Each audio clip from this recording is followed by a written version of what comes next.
Televidentes del Canal TRO, muy buenas tardes, sean bienvenidos a este especial de comienzo de año, el comienzo del 2020, en específico para hablar de las acciones que se vienen desarrollando en Norte de Santander en materia ambiental, acciones que viene liderando por supuesto Corponor, la corporación ambiental de nuestro departamento. A esta hora de la tarde me acompaña Sandra Gómez, ella es la subdirectora de Recursos Naturales de Corponor. Doctora, muy buenas tardes, bienvenida a Oriente Noticias y gracias por comenzar el año con nosotros. Muy buenas tardes, gracias al Canal TRO por esta oportunidad para poderle contar a toda la ciudadanía las acciones que venimos desarrollando por el mejoramiento y la conservación del medio ambiente.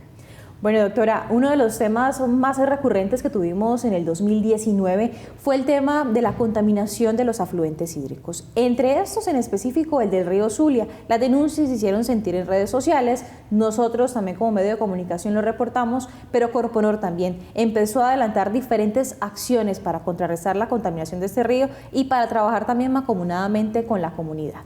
Sí, el tema de la contaminación, no solamente del río Zulia, sino también del río Pamplonita, es una de las grandes preocupaciones que tenemos desde la corporación. Durante este periodo, durante el periodo actual del director general de Corponor, fue una de las principales preocupaciones, pero sobre todo una de las principales apuestas para la descontaminación del río Zulia. Y es así como en estos 4 años que se lideraron en el primer periodo del director, la corporación inició o lideró un proceso de descontaminación del río Zulia y estableció unas mesas en compañía de la Procuraduría, de los municipios que están asentados en la cuenca del río Zulia, de las empresas prestadoras de los servicios de acueducto, para buscar de manera conjunta alternativas que nos permita el saneamiento ambiental del río Zulia principalmente, pero sin olvidar tampoco el río Pamplonita, que también es una fuente hídrica que está muy afectada por las aguas residuales. ¿Qué balance de pronto parcial podemos entregar? Porque este trabajo continúa, por supuesto, por parte de Corponor. ¿Qué balance podemos entregar inicial de estas más de 10 mesas, como usted lo mencionaba, que se han venido desarrollando? ¿Cómo ha sido trabajar también de la mano de la comunidad, que es un papel fundamental? Sí, yo pienso que tuvimos un buen balance. El año pasado logramos firmar unos convenios con la Universidad Francisco de Paula Santander para que la universidad nos entregara los diseños de los sistemas de tratamiento de aguas residuales de los municipios que se asientan aguas arriba de Puente Zulia. Esto fue uno de los grandes logros. Ya tenemos esos diseños, especialmente los diseños de los sistemas de tratamiento de Cornejo, de San Cayetano, del Zulia, y unos pretratamientos de los municipios de Mutiscua, de Salazar de las Palmas, que van a ser un insumo muy importante para que se puedan conseguir los recursos a nivel nacional que permita la construcción de los sistemas de tratamiento. Pero yo pienso que una de las grandes apuestas que se tuvo desde la dirección de la corporación fue básicamente hacer las gestiones a nivel nacional e internacional de manera que se vea Cúcuta como una ciudad priorizada para el tratamiento de las aguas residuales. Tuvimos unos acercamientos muy importantes con el BID, con el Banco Interamericano de Desarrollo, con Findeter, donde les expusimos la situación de Cúcuta. El principal contaminador del río Zulia es básicamente Cúcuta. Cúcuta aporta el 86% de la carga contaminante que llega al río Zulia y el 75% de la carga contaminante que llega al río Pamplonita. Es decir, que nosotros tenemos que tener como prioridad para descontaminar los dos ríos los sistemas de tratamiento de aguas residuales de los municipios de Cúcuta. Y eso se lo expusimos al Banco Interamericano de Desarrollo, le contamos la situación, le contamos cómo se ha incrementado esta situación y esta problemática a partir de la situación de cierre de frontera con Venezuela y todo el impacto que ha tenido en los recursos naturales, todo el tema de migración. Se nos ha incrementado en un cerca del 30% de la población y eso directamente afecta a los recursos naturales. Eso lo pudimos evidenciar, se los pudimos demostrar y ellos tienen una apuesta y un interés muy grande para poder invertir en Cúcuta como una alternativa para el tema de saneamiento ambiental por el tema migratorio, pero también como una alternativa para garantizar la salud a la población.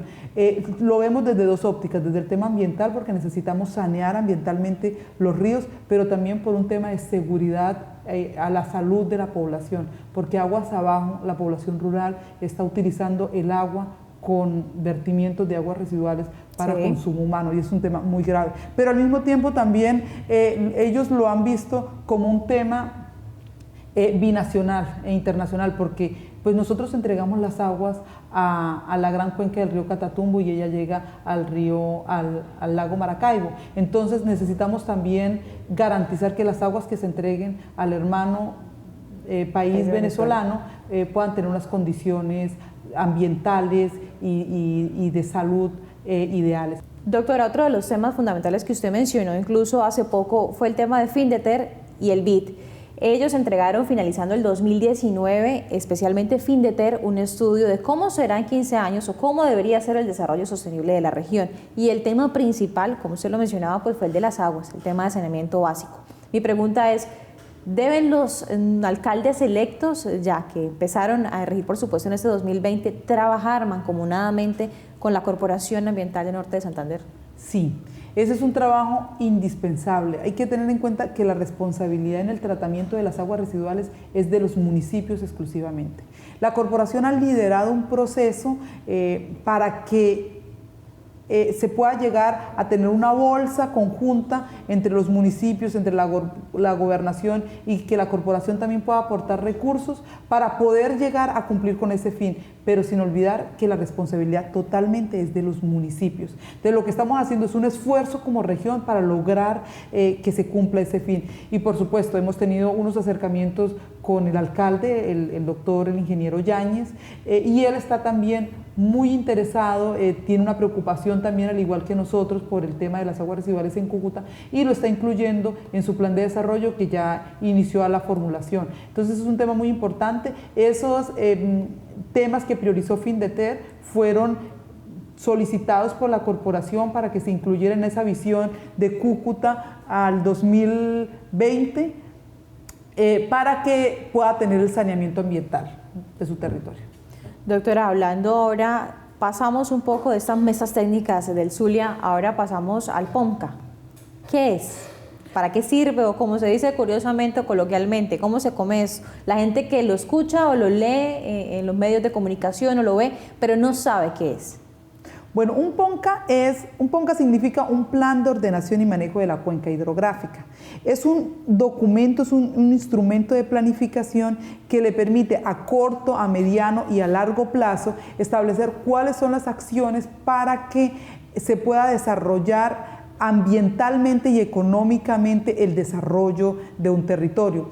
El departamento norte de Santander está dividido en 14 cuencas hidrográficas que son objetos de ordenación y manejo, pero solo en 3 cuencas se ubica cerca del 80% de la población del departamento. Por eso esas 3 cuencas están priorizadas por la corporación. La norma nos establece como obligación que son las corporaciones las que deben hacer el ordenamiento de las cuencas, o sea, ese instrumento, ese POMCA lo deben formular las corporaciones, pero la implementación del POMCA nos corresponde a todas las entidades que habitamos en el territorio. Por eso le corresponde a los municipios, a las gobernaciones, al sector productivo y a las corporaciones la implementación. Entonces, son 3 cuencas que están priorizadas para hacer la ordenación y el manejo. Esas son las cuencas del río Pamplonita, la cuenca del río Zulia y la cuenca del río Algodonal. En ellas está cerca de 27 municipios del departamento, donde está la mayor población. Esos ya tienen un instrumento, tiene el documento elaborado y actualizado y estamos en un proceso de implementación. El año pasado, en el 2019, logramos adoptar el último POMCA, que era el POMCA del río Algodonal. El POMCA del río Zulia lo adoptamos en el 2018 y el POMCA del río Pamplonita fue adoptado en el 2014 en un ejercicio que realizó la Universidad Francisco de Paula Santander junto con la corporación para su actualización. Entonces, en este momento estamos en la fase de implementación de los POMCAs y es un documento muy importante. Los municipios en sus planes de ordenamiento territorial o esquemas de ordenamiento territorial deben incluir la línea del POMCA, especialmente la de zonificación ambiental, que es la que dice cuáles son las áreas de protección, cuáles son las áreas que se permite un desarrollo económico, cuáles son las áreas de riesgo que son muy importantes, lo deben implementar y lo deben incluir en sus planes de ordenamiento territorial a una escala mayor, porque el PONCA está a una escala 25.000 y los municipios lo que hacen es que lo bajan y lo ven, es como si viéramos la foto un poco más de cerca para poder precisar cuáles son las áreas de riesgo, de conservación y las áreas de producción económica que deben tener los municipios. Adicionalmente, el PONCA debe ser incorporado en los esquemas de ordenamiento territorial en su componente programático, y ahí es donde cobra nuevamente importancia lo que acabé de decir, de que lo implementamos entre todos. Por eso el componente programático debe estar incorporado en los programas y proyectos de los esquemas y de los planes de ordenamiento territorial, para que a medida que el municipio implemente su plan de ordenamiento territorial, se vaya implementando el plan de ordenación y manejo de la cuenca hidrográfica. Doctora, usted acaba de indicar que el último fue el del río Algodonal. Sí, señora. ¿Cuáles son esas acciones que se vienen llevando a cabo? Porque escuchamos mucho del río Pamplonita, del río Zulia, pero ese también es un afluente hídrico trascendental y muy importante del norte de Santander. ¿Qué acciones puntuales se lograron o se han logrado concretar allí? Bueno, en la cuenca del río Pamplonita hemos realizado acciones de compra de áreas estratégicas, hemos realizado acciones de regulación y administración del recurso hídrico, estamos implementando el plan de ordenación y manejo del recurso hídrico, el PORACHE de la quebrada Iscalá. También hemos realizado acciones de restauración ecológica por medio de aislamiento de nacientes, que es un tema también muy importante para la regulación, pero algo también muy importante que nos establece el PONCA del río Pamplonita, y es el tema de la medición. Y ahí logramos implementar o instalar con un convenio con Ecopetrol cerca de 11 estaciones hidrometeorológicas que nos están reportando datos de cómo está la fuente hídrica, cómo están las condiciones climáticas. Para la cuenca del río Zulia hemos desarrollado acciones básicamente de descontaminación del recurso hídrico, que es una de las líneas principales, y ahí es donde cobra también, digamos, que importancia lo que hablábamos sobre las mesas de descontaminación del río Zulia, que hace parte de una línea de implementación del PONCA. Hemos desarrollado acciones de restauración ecológica por medio de aislamiento de nacientes, de siembras, de entrega de reservorios, pero también hemos realizado actividades de educación ambiental, que es fundamental. Mire, yo pienso que la apuesta también grande que debemos tener todos en este año, en este nuevo periodo que inicia, en este 2020, es iniciar procesos de educación ambiental. Y la educación ambiental se inicia conociendo el territorio. Yo no puedo amar o cuidar algo que yo no conozco. Entonces yo necesito saber de dónde provienen los recursos naturales, de dónde proviene el agua, por qué es importante la conservación de los bosques, por qué es importante la conservación de la fauna, por qué no se debe traficar la fauna silvestre y eso, qué repercusiones tiene con los bosques. Eso es muy importante, y eso hace parte de las líneas de educación ambiental que están incluidos en los PONCAs, que todos debemos conocer. Y acá hago un llamado, aprovechando este espacio, y es hacer la invitación a todas las personas que nos están viendo en este momento, que no compremos fauna silvestre, que no trafiquemos con fauna silvestre. Cada vez que sacamos una especie de los bosques, del área nativa, estamos afectando directamente los bosques y por ende todo el tema de recurso hídrico, porque ellos tienen una función muy importante de dispersión de semillas, de mantenimiento y cuidado pues, del ecosistema, y sobre todo de que se puedan mantener esos bosques. Entonces, si sacamos esas especies, estamos alterando el equilibrio, vamos a alterar los bosques y por lo tanto vamos a alterar el recurso hídrico. Ya que nos adelantamos el tema, lo mencionamos y aprovechamos el espacio, doctora, ¿qué pasa cuando precisamente, en este caso la policía ambiental son los primeros que conocen cuando una especie es sacada de su hábitat? ¿Cómo trabajan de la mano con Corponor? ¿Qué pasa con esas especies? Bueno, esas especies, una vez la policía las decomisa, nos las entrega a nosotros. Nosotros tenemos un centro de hogar de paso, donde un equipo muy comprometido de profesionales hace todo un ejercicio de rehabilitar estos animales para que ellos puedan volver nuevamente a su hábitat natural. Entonces empieza un proceso de recuperación, de rehabilitación, de que ellos adquieran nuevamente las habilidades silvestres para poder nuevamente liberarlas. El año pasado, en el 2019, liberamos cerca de 150 especies, ustedes nos acompañaron en alguna de ellas, que pudimos devolver nuevamente a los bosques y a su hábitat natural esta cantidad de especies, pero también tenemos una cantidad de especies, cerca de 500 animales que definitivamente no pueden volver a su ciclo natural porque ya perdieron las habilidades silvestres. Son animales que ya perdieron la habilidad de caza, la habilidad de defensa, y si las devolvemos nuevamente, esos animales van a morir. Entonces es un tema muy, muy delicado. A veces nos llegan animales muy domesticados, que se convirtió ya en un problema para la persona que lo tuvo, sí, porque tenía pues el mico, porque tenía el pájaro, y ellos son animales silvestres, en algún momento también se vuelven agresivos y ya las personas o lo quieren entregar o los dejan por ahí, pero ya es muy difícil rehabilitarlos y que ellos puedan volver nuevamente a su hábitat natural, y el daño que se hace es un daño inmenso. Entonces el llamado a la ciudadanía es, por favor, no tengamos animales silvestres en la casa. Los animales que podemos tener en la casa son animales domésticos, los silvestres deben estar en los bosques, deben estar en el área donde ellos pertenecen, que cumple una función muy importante para nuestra supervivencia y para nuestra permanencia. Y además un tema también muy importante, esto es un delito ambiental y a veces eso no se le cuenta a las personas. Sanciones. Tiene una sanción y puede llevar hasta cárcel porque es un delito, es un delito que está penalizado. Entonces es algo también muy, muy importante porque la policía puede, digamos que, desplegar ese procedimiento y una persona que le encuentre un animal puede llegar hasta la cárcel.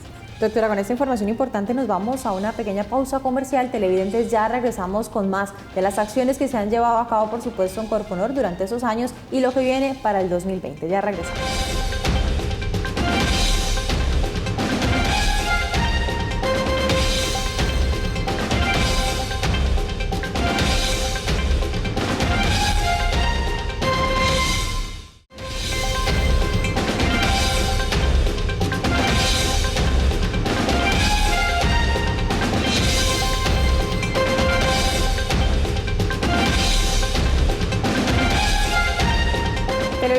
Gracias por continuar con nosotros. Seguimos hablando acerca del medio ambiente del norte de Santander, de cómo ha sido su protección y cuáles serán, por supuesto, las acciones que se seguirán desarrollando en este 2020.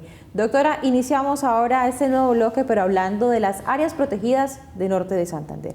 ¿Cuáles son también sus categorías y las acciones, por supuesto, que también viene adelantando la Corporación Ambiental? Bueno, el Departamento Norte de Santander tiene una gran cantidad de áreas protegidas. Nosotros en el departamento tenemos cerca del 35% del departamento en alguna área protegida. Están las áreas protegidas nacionales, como los 2 parques naturales nacionales, el Catatumbo Barí y el Parque Tamá, las reservas forestales nacionales, pero desde la corporación y desde la región se han hecho unos esfuerzos muy, muy importantes para tener también áreas protegidas regionales. Tenemos 4 parques naturales regionales, todos en el páramo de Santurbán y los bosques altoandinos que están colindantes con el páramo de Santurbán. Tenemos la Reserva Forestal El Bojoso, tenemos 2 distritos de manejo integrado, el manejo integrado de Mejue, que colinda pues con el Parque Tamá, y el año pasado, en diciembre del año pasado, logramos una apuesta muy, muy importante que nos habíamos puesto, y era que en el plan de acción anterior pudiéramos hacer una declaratoria de un área de bosque seco para proteger los bosques secos y sobre todo proteger el emblemático Pozo Azul. Y es así como el año pasado, en diciembre, el Consejo Directivo de la Corporación aprobó una nueva área protegida de cerca de 5.500 hectáreas en los municipios de Cúcuta y San Cayetano para la protección de Pozo Azul. ¿Eso qué quiere decir? Que a perpetuidad esta área va a tener un instrumento de manejo que le va a permitir una conservación tanto de los bosques como del agua que llega a ese atractivo turístico. Doctora, ¿preocupa Pozo Azul? La radiografía que podemos entregar de este sector importante, de esta zona importante del departamento. ¿Qué podemos decir? Sí, mire, cuando estábamos estructurando el plan de acción anterior, el director siempre nos dijo, mire, yo quiero establecer acciones que nos permitan la recuperación de Pozo Azul y que ese sitio turístico que se visitaba de niños lo pudiéramos tener a perpetuidad y que nuestros niños y que nuestros hijos también puedan llegar a disfrutar este sitio. Entonces empezamos un proceso que no fue nada fácil porque en la zona hay actividades mineras, hay actividades extractivas, hay un tema de ilegalidad en el uso del agua muy delicado.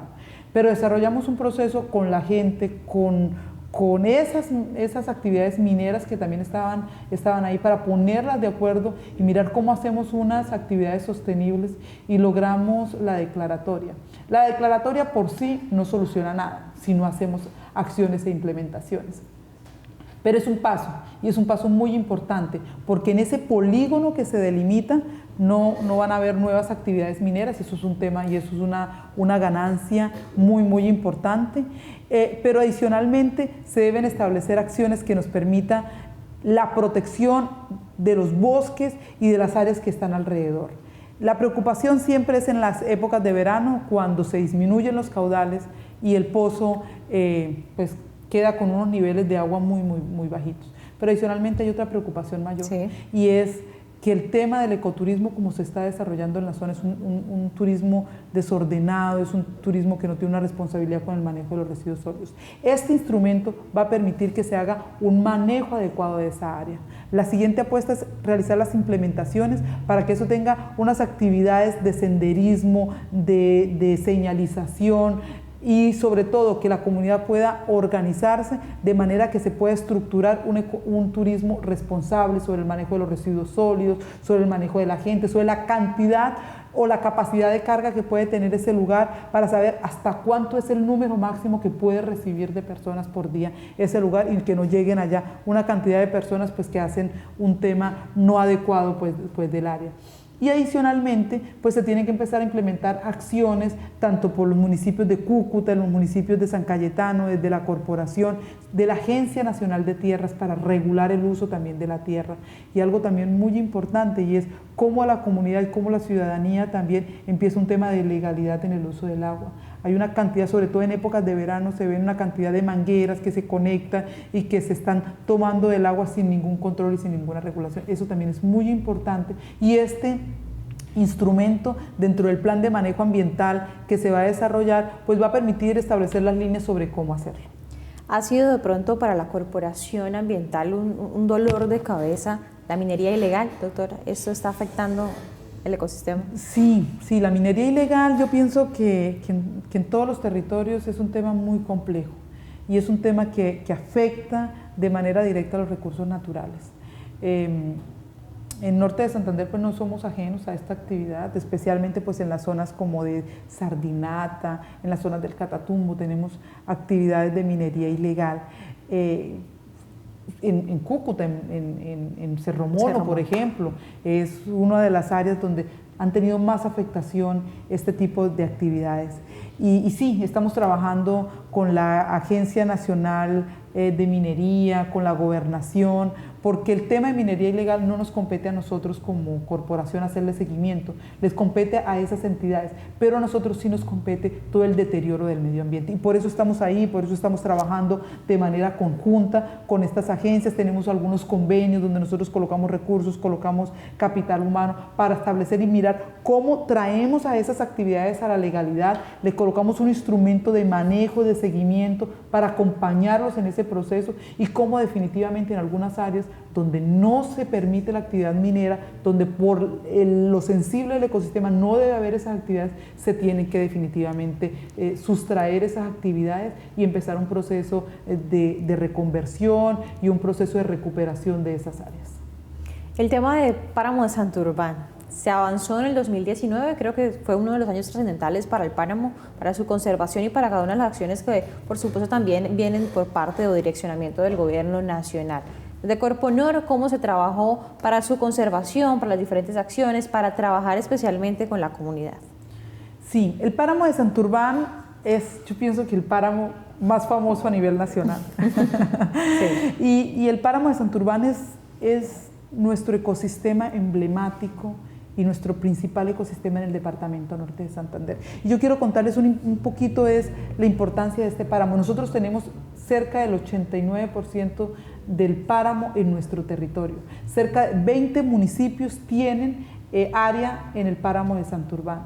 Y casi que las tres principales fuentes hídricas, tanto Zulia como Pamplonita como Algodonal, dependen de la conservación del páramo de Santurbán.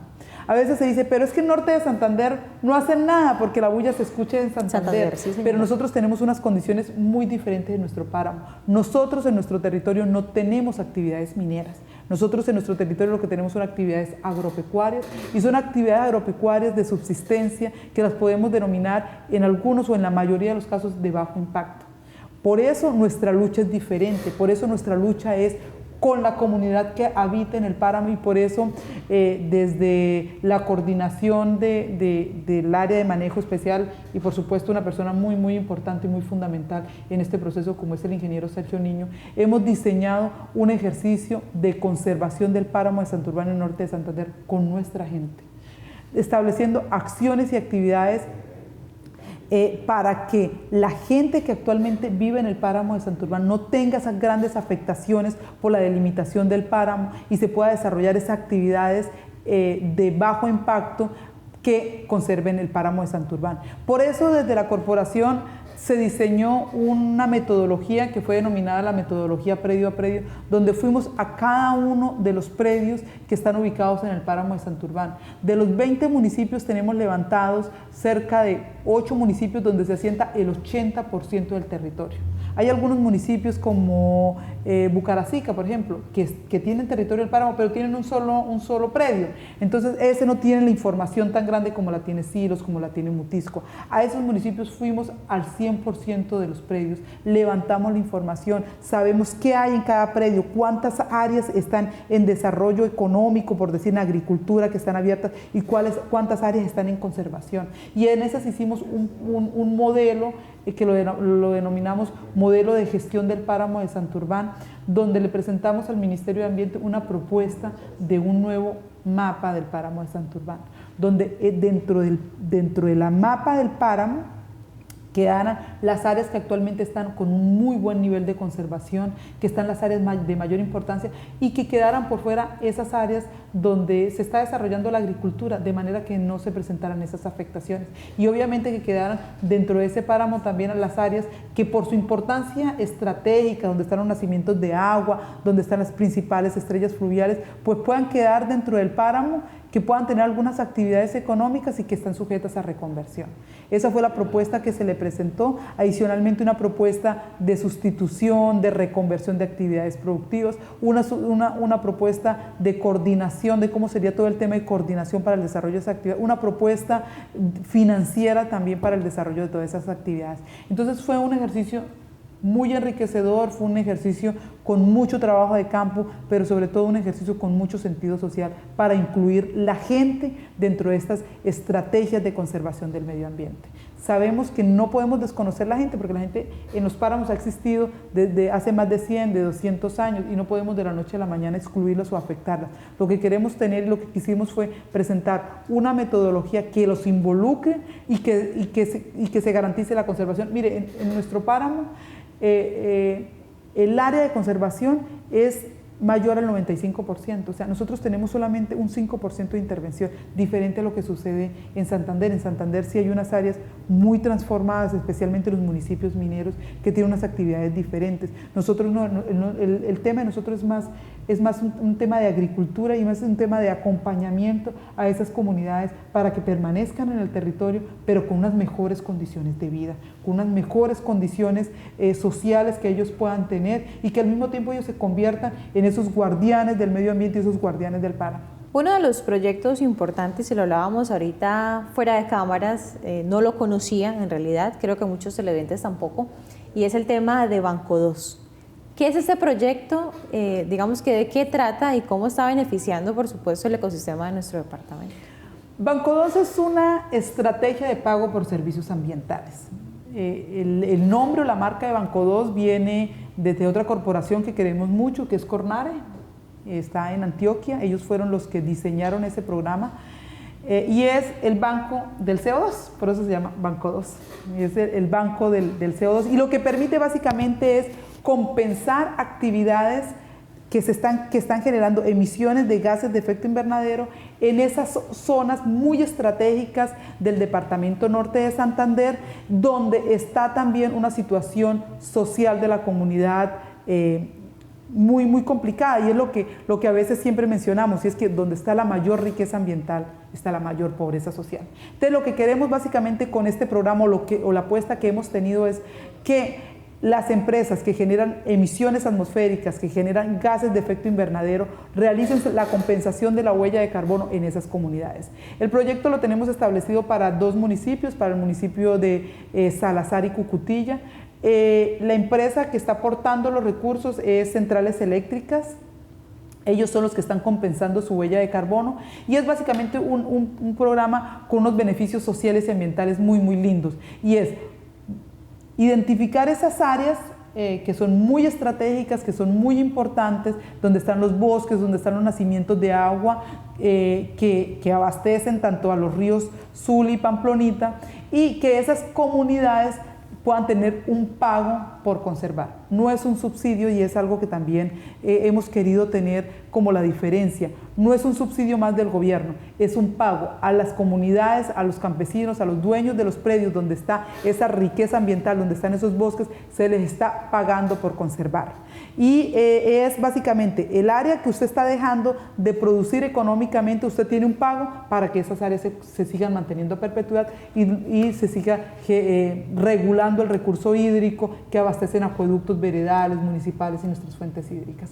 ¿Cuál es la apuesta para este año y para estos 4 años del actual director? Y tenemos una apuesta grandísima, y es básicamente poder incrementar las familias que están recibiendo este pago por servicios ambientales y poder incrementar los municipios donde se está desarrollando. Y tenemos una propuesta muy interesante con los municipios, los 40 municipios, y es que dentro de los recursos que se tienen del 1%, que son de obligatoria inversión para adquisición de áreas estratégicas o pago por servicios ambientales, parte de ese recurso, de ese 1%, se disponga al programa de Banco 2 para que más familias se conviertan en guardabosques y para que más familias puedan tener ese pago por servicios, para que ellos sigan sembrando agua, sembrando bosques, sembrando oxígeno puro, pero adicionalmente para que más familias puedan tener unos niveles de vida socioeconómico mejores, y los importantes beneficios que tenemos nosotros acá abajo en las cuencas puedan ser compensadas con esas familias que están allá. Importante proyecto, doctora Sandra Gómez. Nosotros nos vamos nuevamente a una pausa comercial, pero ya regresamos, televidentes, con más de este especial de Oriente Noticias en el 2020.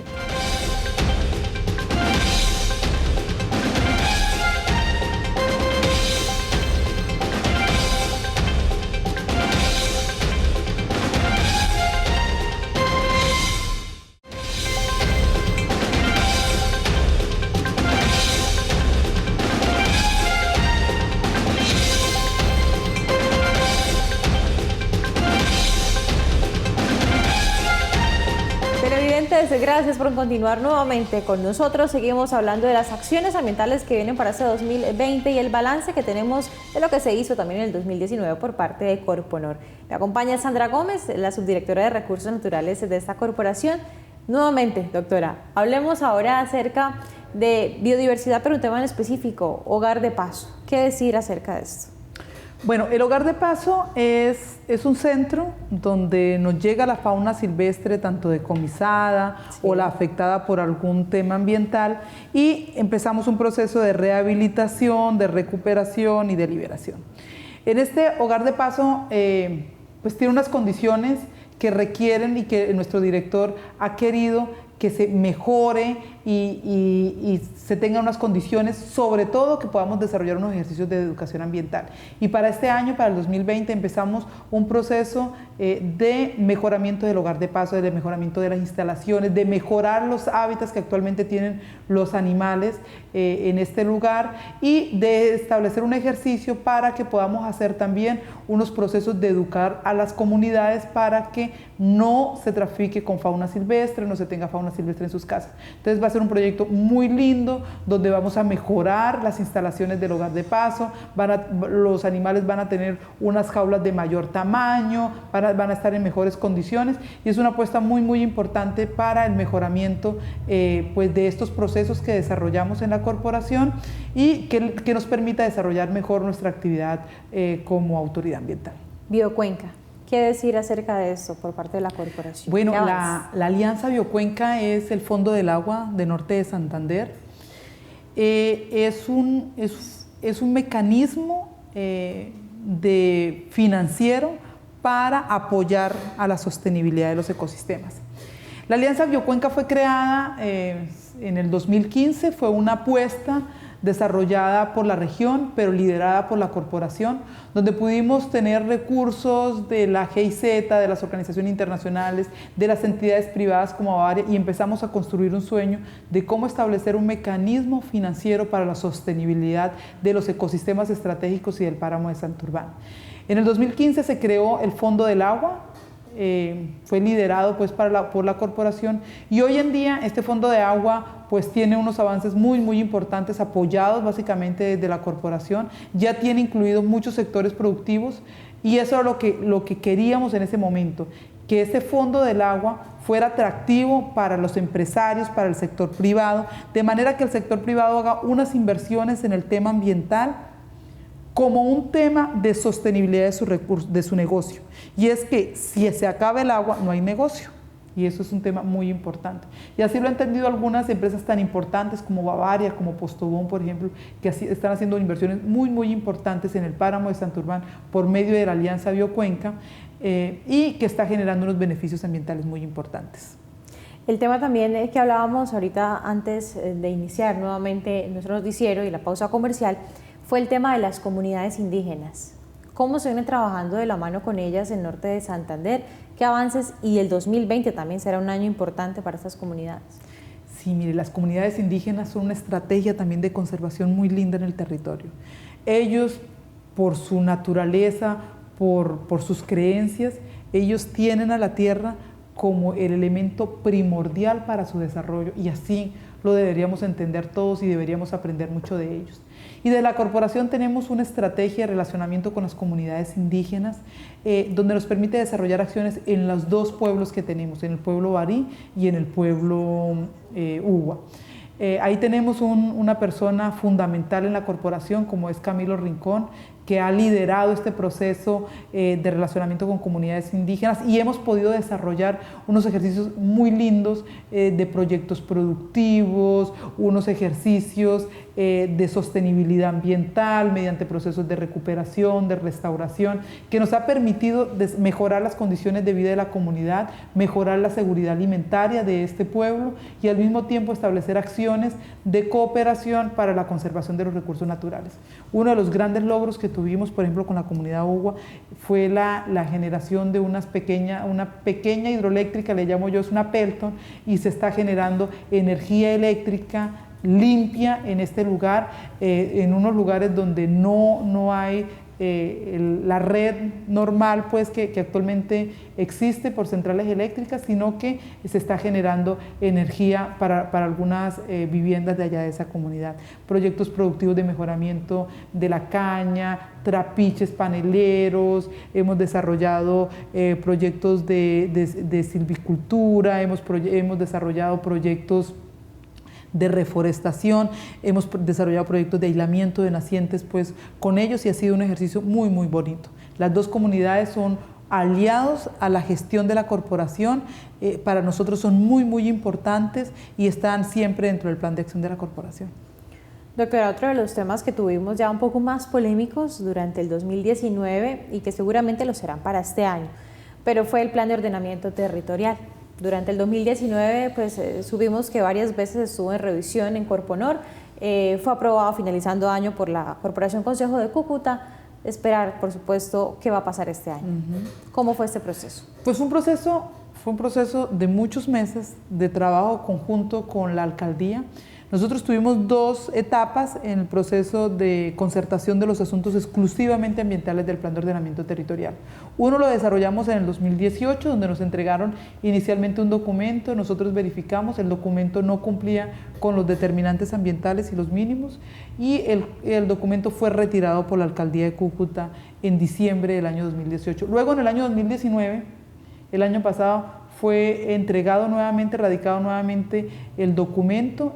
Previo a esto, nosotros hicimos unas mesas de trabajo acompañando al equipo técnico de la Alcaldía de Cúcuta para incorporar todos los componentes ambientales, para que se cumpliera con los determinantes ambientales.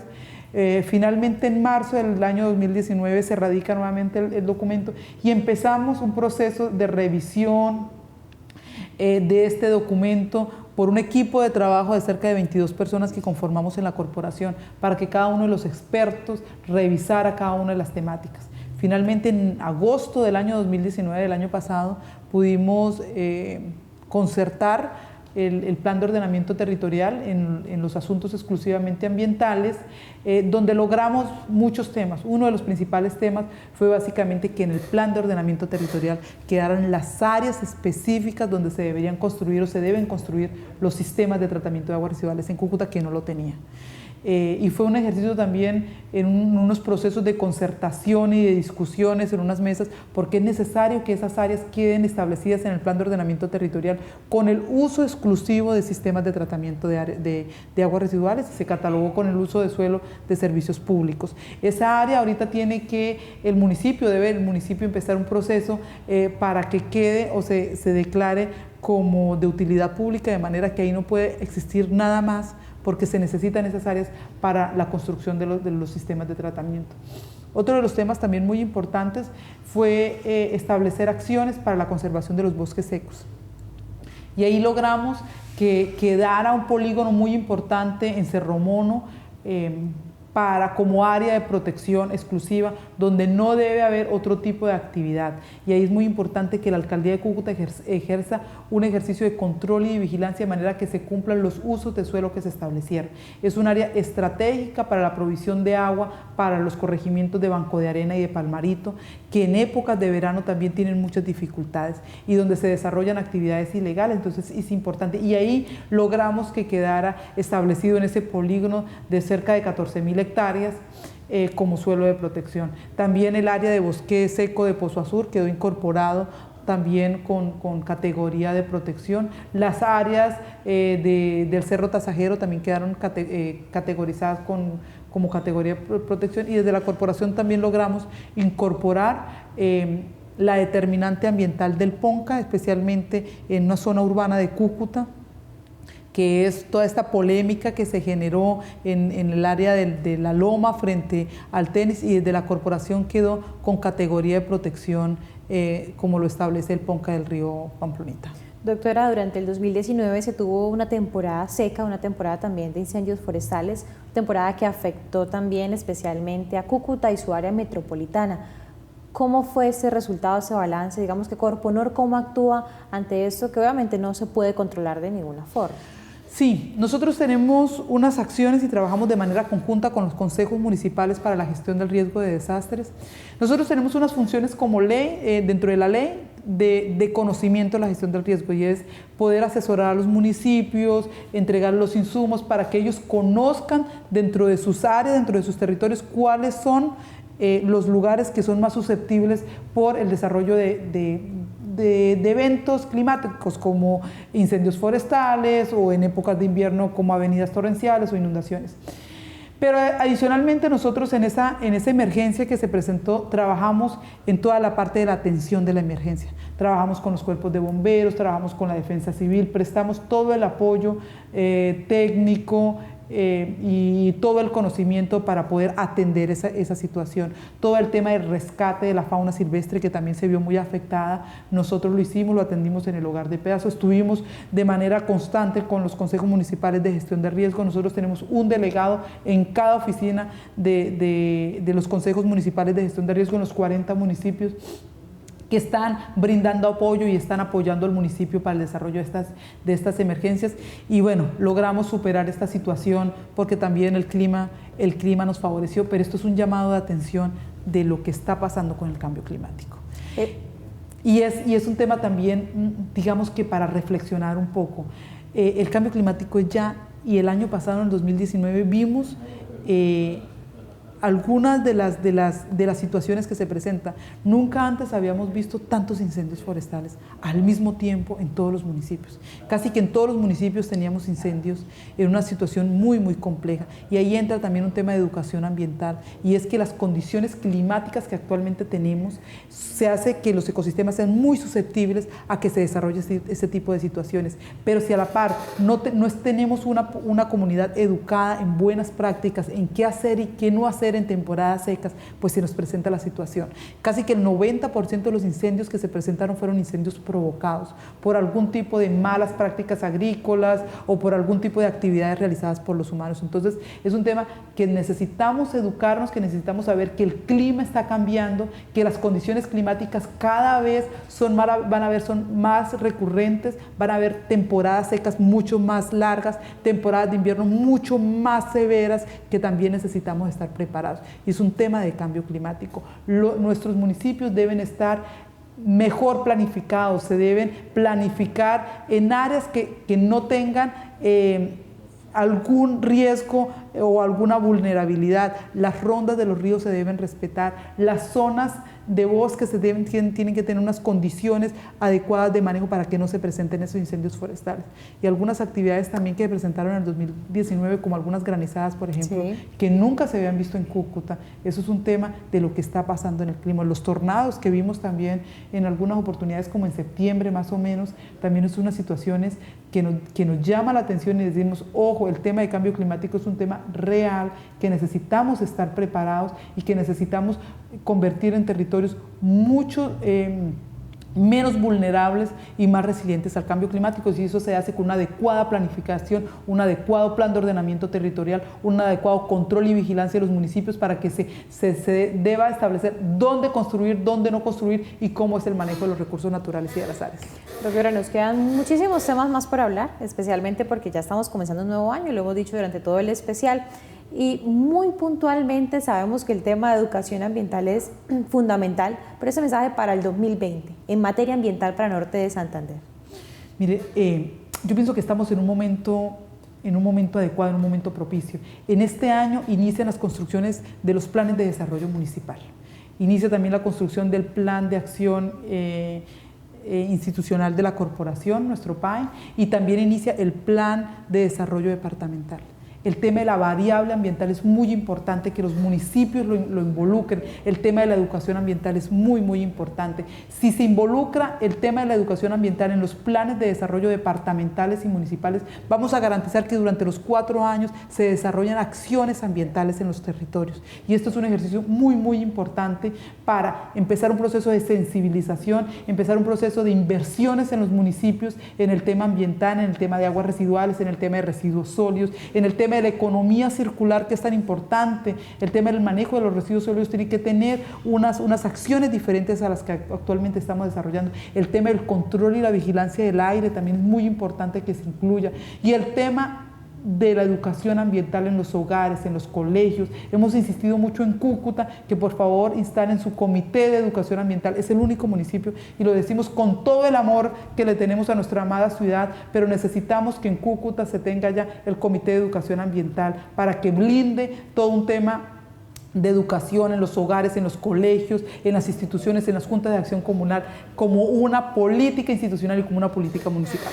Sandra Gómez, subdirectora de Recursos Naturales de Corponor, muchas gracias por acompañarnos durante esta emisión de Oriente Noticias. Televidentes, nosotros nos despedimos. Este fue el especial que les presentamos hoy, iniciando ya este 2020 y las acciones que se vienen por parte de Corponor. Que tengan todos un feliz día. Nos vemos en una próxima.